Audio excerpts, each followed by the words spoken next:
जीवन के लिए जरूरी सुविधाएं और बात जहां बेटियों और महिलाओं की हो, उनको पृथक से वो सुविधाएं मिलना अनिवार्य होना चाहिए।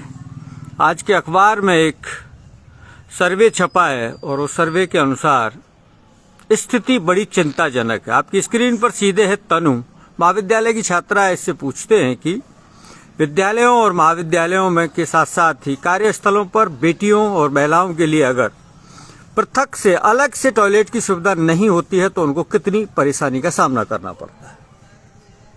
हमें बहुत परेशानियों का सामना करना पड़ता है। लड़के और पुरुषों का तो ये है कि वो कहीं भी चले जाते हैं, लेकिन महिलाएं ऐसी दुविधा में पड़ जाती हैं, लड़कियां, कि उनके लिए तो टॉयलेट होना बहुत अनिवार्य है। ऐसे खुले में शौच तो कोई नहीं कर पाता, खुले में शौचालय कोई नहीं जा पाता। लड़कियों के लिए तो ये बहुत जरूरी है कि उनके लिए ये सारी सुविधाएं होनी चाहिए। आज के अखबार में एक बात छपी है कि कई बेटियां महिला शिक्षिकाएं, केवल स्कूलों की बात अपन करें तो इस वजह से पानी ही कम पीती हैं कि उन्हें टॉयलेट जाना पड़ेगा। क्या ऐसा होता है?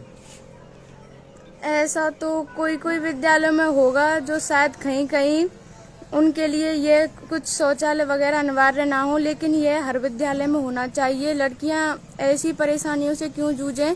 सरकार को ये ध्यान रखना चाहिए कि हर विद्यालय में हर जगह लड़कियों और महिलाओं के लिए वो सुविधाएं करनी चाहिए उनको।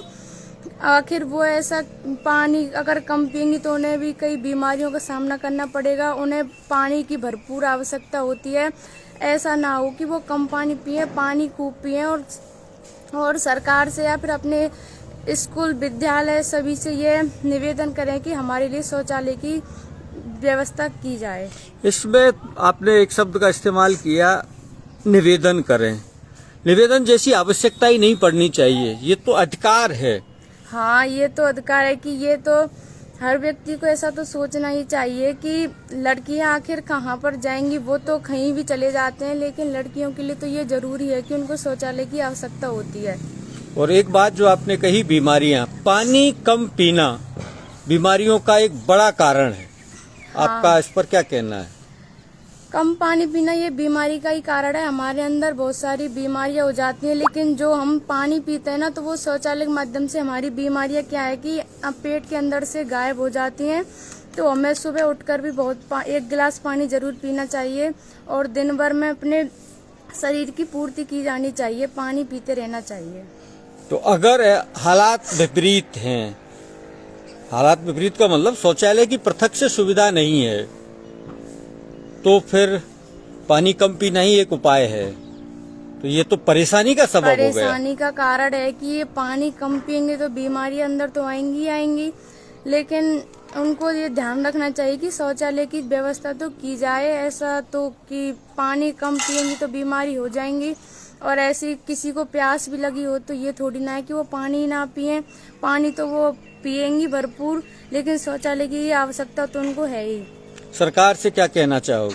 मैं सरकार से ये निवेदन करना चाहती हूँ कि लड़कियों और महिलाओं के ऊपर वो अपना पूरा ध्यान दें, उनके ऊपर फोकस करें कि उनको भी शौचालय की जरूरत होती है। वो इधर उधर कहाँ भटकेंगी?